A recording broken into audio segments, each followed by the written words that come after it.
Éruption volcanique à Goma en RDC. Ceci a un cas de catastrophe humanitaire et nous allons voir à travers cette courte vidéo comment est-ce qu'on peut survoler rapidement une zone de catastrophe humanitaire, d'accord, une zone où il y a une catastrophe naturelle telle que l'éruption volcanique actuellement à Goma. Nous allons voir comment est-ce qu'on peut identifier la source catalyseur, le catalyseur de la zone, comment est-ce qu'on peut identifier les différents accès, comment est-ce qu'on peut identifier avec précision les lieux de rapatriement pour mettre les gens en sécurité, pour évacuer les populations.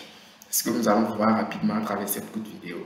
Alors, pour les logisticiens, il s'agira de comprendre que cette démarche-là vous permet de pouvoir mieux orienter l'action de soutien humanitaire. C'est donc l'action qui consiste à secourir les personnes qui sont sinistrées.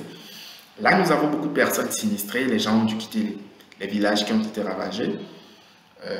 Les larves n'ont pas pu atteindre forcément Goma, la capitale, la ville, mais elle a pu ravager beaucoup de petits villages sur les 20 km qui séparent le lieu du volcan, que nous allons voir directement d'ailleurs, qui sépare le lieu du volcan et,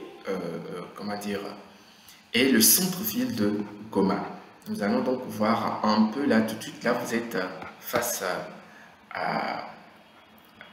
au volcan qui était en activité. Il est d'ailleurs toujours en activité, c'est là, c'est le Nyiragongo, c'est le volcan dont il s'agit. C'est lui qui s'est mis en éruption il y a quelques jours à Goma.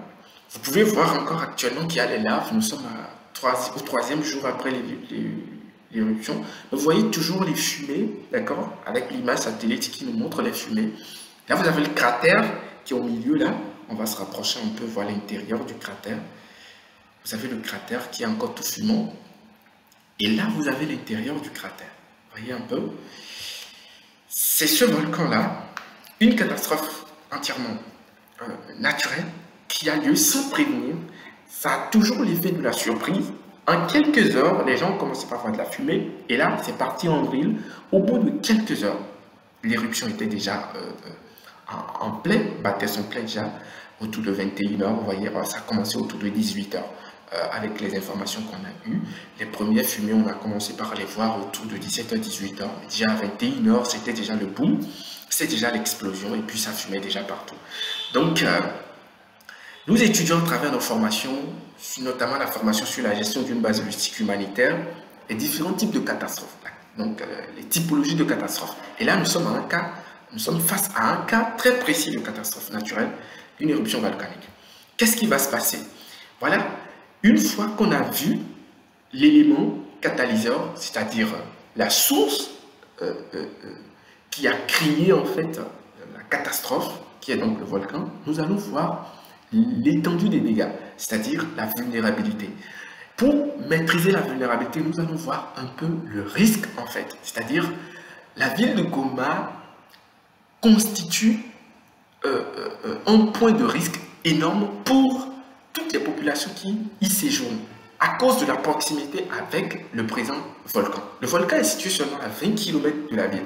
Et nous allons voir la ville qui est juste en dessous de la plaine. Voilà ici en fait la ville de Goma que vous voyez ici. Goma, que vous voyez là. Nous allons nous approcher un peu plus du centre-ville. Vous définissez déjà l'aéroport, la place Mamadou Diane, vous avez la plage du peuple.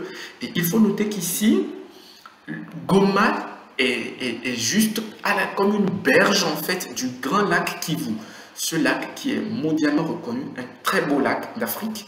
Vous voyez le lac Kivu qui s'étend là. Nous allons réduire un peu le zoom pour que vous voyez l'étendue du lac. Voyez, c'est le grand lac Kivu en RDC.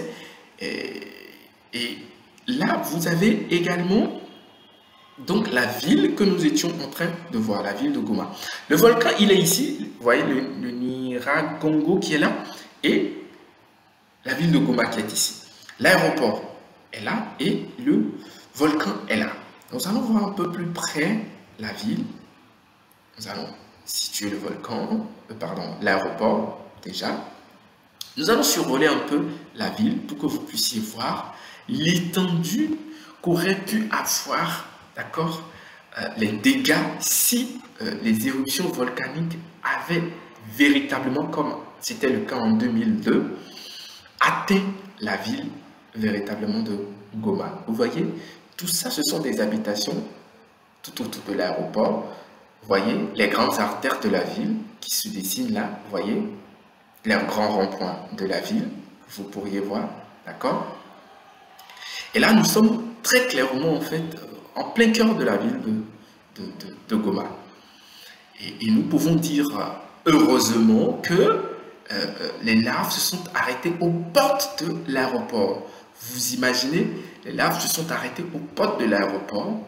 Le périmètre de l'aéroport n'a pas été touché, mais les laves étaient déjà venues jusqu'aux portes de l'aéroport, ce qui avait créé une véritable psychose, une peur énorme, parce que si l'aéroport était touché, c'était quand même assez grave. Heureusement aussi qu'ils ont pu arrêter la coulée de lave.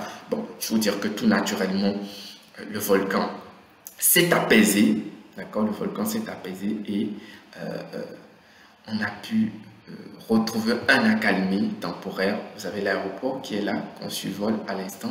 Vous voyez des aéronefs qui sont posés à l'aéroport, de petits aéronefs qui sont là, vous pouvez le voir.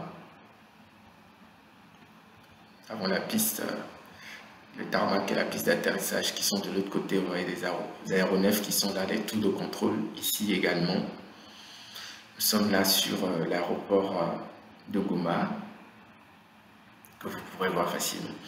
Alors, dans un tel cas de figure, face à une telle catastrophe, ce qui se passe généralement, c'est qu'on aura beaucoup plus d'interventions aériennes. On aura besoin de beaucoup plus de matériel, tel que les aéronefs, pour pouvoir secourir les gens. Si la catastrophe était venue véritablement envahir la ville de Goma, l'aéroport aurait connu un fort taux d'activité. On aurait orienté les gens, d'accord, les populations vers les aéroports, vers l'aéroport pour qu'on puisse les évacuer parce que ce serait le moyen le plus rapide. Soit c'est les terres pleines, les terrains, soit c'est l'aéroport. C'est les endroits vers lesquels il faut évacuer les gens pour commencer par venir faire du sauvetage. Et là, nous sommes dans des cas véritablement pires.